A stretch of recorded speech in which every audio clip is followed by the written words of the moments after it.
ரோமர் அதிகாரம் 3. இப்படியானால் யூதனுடைய மேன்மை என்ன? விருத்த சேதனத்தினாலே பிரயோஜனம் என்ன? அது எவ்விதத்திலும் மிகுதியாயிருக்கிறது. தேவனுடைய வாக்கியங்கள் அவர்களிடத்தில் ஒப்புவிக்கப்பட்டது விசேஷித்த மேன்மையாமே. சிலர் விசுவாசியாமற் போனாலும் என்ன?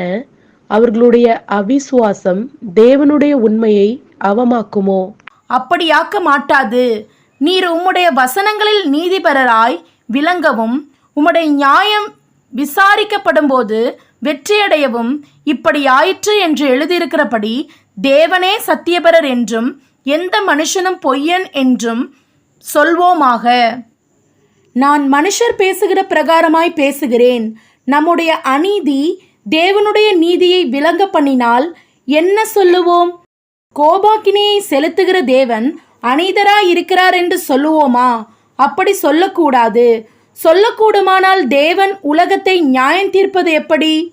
அன்றியும் என் பொய்யினாலே தேவனுடைய சத்தியம் அவருக்கு மகிமை உண்டாக விளங்கினதுண்டானால் இனி நான் பாவி என்று தீர்க்கப்படுவானேன்.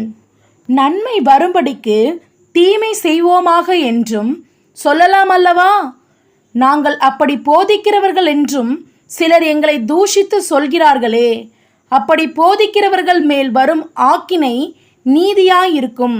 ஆனாலும் என்ன, அவர்களை பார்க்கலும் நாங்கள் விசேஷித்தவர்களா? எவ்வளவேனும் விசேஷித்தவர்கள் அல்ல. யூதர் கிரேக்கர் யாவரும் பாவத்திற்குட்பட்டவர்கள் என்பதை முன்பு திஷ்டாந்தரப்படுத்தினோமே. அந்தபடியே நீதிமான் ஒருவனாகிலும் இல்லை, உணர்வுள்ளவன் இல்லை, தேவனை தேடுகிறவன் இல்லை.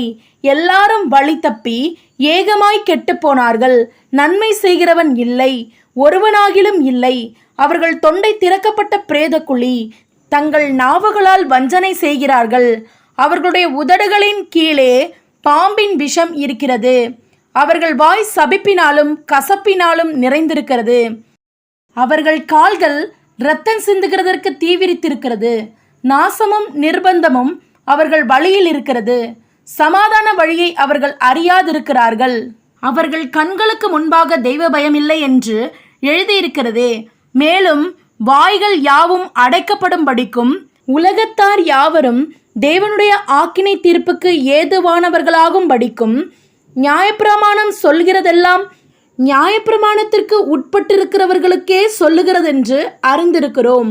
இப்படி இருக்க பாவத்தை அறிகிற அறிவு நியாயப்பிரமாணத்தினால் வருகிறபடியால் எந்த மனுஷனும் நியாயப்பிரமாணத்தின் கிரியைகளினாலே தேவனுக்கு முன்பாக நீதிமானாக்கப்படுவதில்லை.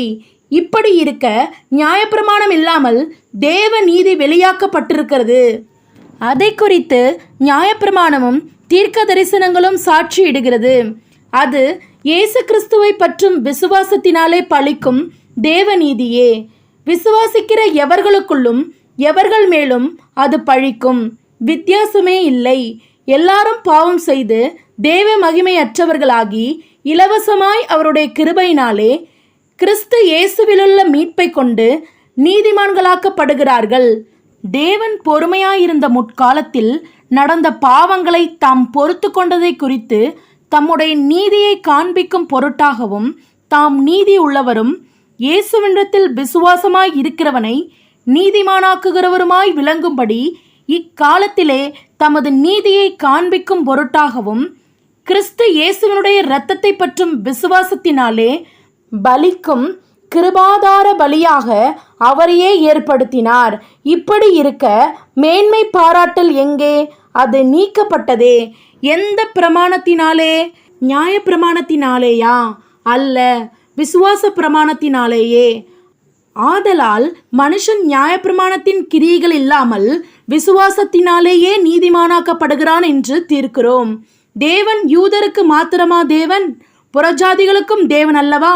ஆம், புறஜாதிகளுக்கும் அவர் தேவன்தான். விருத்த சேதனம் உள்ளவர்களை விசுவாசத்தினாலும் விருத்த சேதனம் இல்லாதவர்களை விசுவாசத்தின் மூலமாயும் நீதிமான்கள் ஆக்குகிற தேவன் ஒருவரே. அப்படியானால் விசுவாசத்தினாலே நியாயப்பிரமாணத்தை அவமாக்குகிறோமா? அப்படியல்ல, நியாயப்பிரமாணத்தை நிலைநிறுத்துகிறோமே.